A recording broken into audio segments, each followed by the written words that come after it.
I suspected my wife was planning a divorce, so I moved my assets. 2 weeks later, she filed, then backtracked when her plan backfired. Hello everyone. Before we start today's video, I need your help. We've noticed that the channel is losing traction, and subscribing is one of the best ways you can help us. It's quick, free, and allows us to continue bringing you great content. Your support means everything. Let's keep this channel growing together. Thank you very much. Now, let's begin the video. Hello people. I've been skimming through the posts here for a while, believing I'd never have my own tale to tell. However, life has a way of shocking you, and I've been lugging this about for months. I need to let it out. Let me be clear, I've never been the sort to jump to conclusions or assume the worst. My wife, let's call her M, and I have been together for 6 years and married for 4. Things were solid, or so I thought. We experienced the typical ups and downs, but nothing that made me think, oh, there's a problem here. In reality, throughout the majority of our relationship, we were that couple, completely committed colleagues. We laughed at stupid inside jokes, argued for hours about which movie to watch, and had a cadence that just worked. She'd organise elaborate date nights, and I'd treat her to her favourite takeout after a long day. It felt effortless, as if we had figured out the whole love thing. That is why what occurred next struck me like a ton of bricks. The shift around 6 months ago, things began to alter. At first, it was minor details, things you'd likely miss if you weren't paying attention. She began carrying her phone everywhere, even when she was only going to the kitchen or folding clothes. Before this, her phone would sit on the coffee table for hours, and she didn't mind who picked it up. One day I made this joke, "What, are you running some secret spy ring?" Now she chuckled and added, "No, work's been emailing me a lot." Okay, fine. But a few days later, she created a password. The one caught me off surprised because she had never used it before. When I casually inquired why, she responded something vague about security and hackers. I didn't press it since I didn't want to appear paranoid, but it simply felt off. And it did not end there. She began taking calls outside the room, which she had never done before. It wasn't subtle either. Her phone would ring and she'd say, "Oh, let me just grab this real quick," before disappearing into the bedroom or outside on the porch. If I inquired who it was, she would just say, "Just a friend from work." Then I noticed a new habit, keeping her face down on the table. I had no idea that was a thing until I reached over to give her something, and she hastily moved her phone out of the way. It was one of those blink and you miss it moments, yet it stayed with me, growing distance. However, it wasn't all about the phone. She started to feel distant. Conversations that used to flow easily now felt like pulling teeth. If I brought up future plans, such as where should we go for our anniversary, or do you think we should start saving for a new car, she'd simply nod and say, "Yeah, we'll see," before shifting the subject. It all came together for me on a random Wednesday. She informed me that she was seeing a buddy for coffee after work. It didn't sound strange. She does that occasionally. I happened to be running errands in the same area, so I figured, why not surprise her? It will be cute. When I arrived, however, she was not with her friend. She stood outside the cafe, walking back and forth, her phone placed against her ear. I remained in my car because something about the way she spoke seemed serious. I didn't intend to eavesdrop, but I overheard phrases like, "It's almost ready," and "starting fresh." Soon my stomach sank. I couldn't figure out what she was saying. But it didn't sound like job or friend conflict. It sounded grander, like something she had planned when she returned home. I asked her how her coffee date went, attempting to maintain a casual tone. She told me a complete narrative about her pal complaining about her boyfriend. It was such an unexpected comment that I just gazed at her for a second. "What do you mean?" I inquired. She shrugged. "I just think we should have everything in one place, like all our account info, passwords, documents, that kind of thing, just in case of emergency." I wasn't sure what to say. This was something we'd never discussed before, and the timing seemed strange given everything else I'd noticed. "What kind of emergencies?" I inquired, attempting to keep my tone casual. She shrugged again. "It's just smart, isn't it? What if something happens to one of us, or what if we need to make a big financial decision quickly?"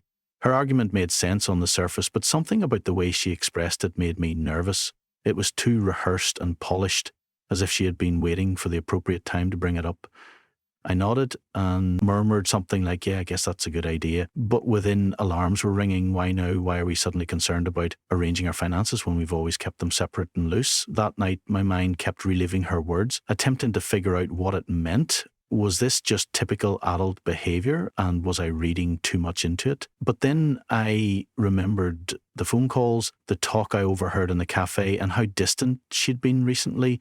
It all began to mount up, and I did not like the image it was painting until then. I had done nothing about it. A few days later, she mentioned it again. We were in the kitchen, I was making a sandwich, and she was looking through her phone when she remarked, "Have you thought more about organising the bank stuff?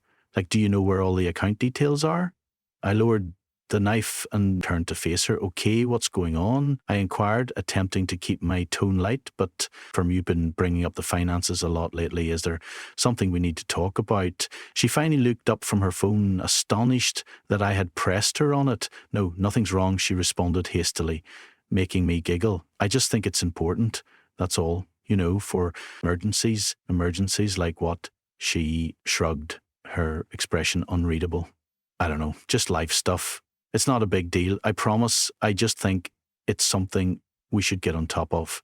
Her response seemed ambiguous, too vague.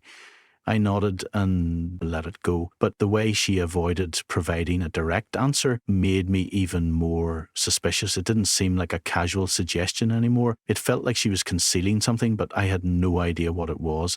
So the next day, while she was at work, I decided to look into our finances. I opened our joint account online and discovered something unexpected over the last month. A few tiny moves had taken place, nothing large, but small quantities that did not appear to have a clear purpose. They were not designated for bills, groceries, or anything similar. I didn't want to jump to conclusions, but it appeared that she had been withdrawing money from the account for some reason, which I couldn't figure out. I considered addressing her, but something told me to wait. If I was wrong, I'd look ridiculous, and if I was correct, I had to be careful. It was eating at me, so I contacted someone I trusted, an old college friend who also happens to be a lawyer. I told him what I'd discovered while trying not to sound like a conspiracy theorist.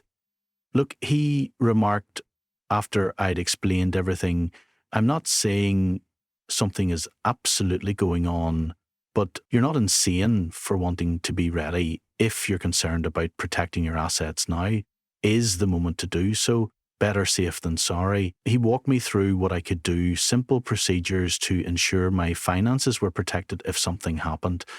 I'll admit that taking such drastic action felt out of the ordinary. It felt like I was preparing for something dreadful, even though I wasn't sure what was wrong. But the more I considered it, the more it made sense. If she was really up to something, and I was beginning to suspect she was, I needed to defend myself. It was not an easy decision to make, however. It wasn't just about money or assets. It was about the life we had created together. I kept repeating images in my head, our wedding day, the late night conversations about our dreams, and the weird little jokes we shared. How did we arrive here? Is this what our marriage had come to?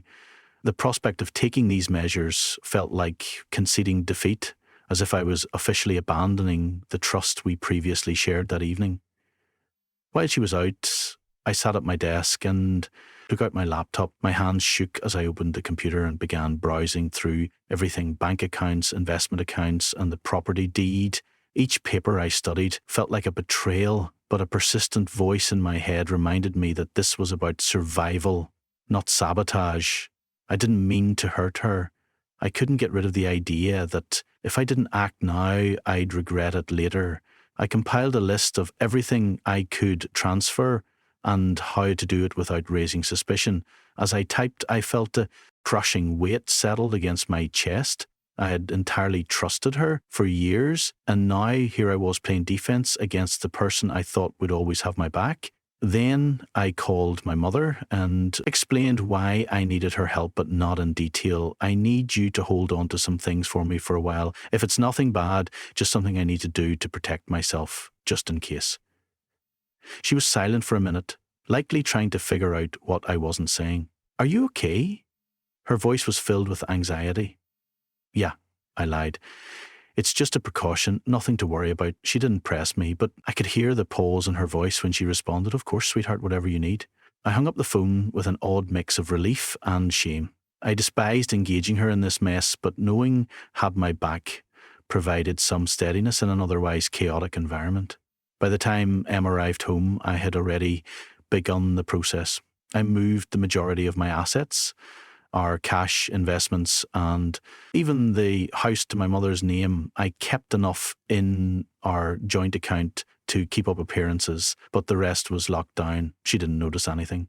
She walked in, kissed my cheek, and asked if I wanted to watch a movie. I appeared okay, but inside I was a wreck. Part of me felt awful, as if I had betrayed her trust, but another part of me felt relieved, as if I was finally gaining control of a situation that had spiraled out of my control. Over the next 3 days, I tried to maintain a normal routine. I didn't want to let her know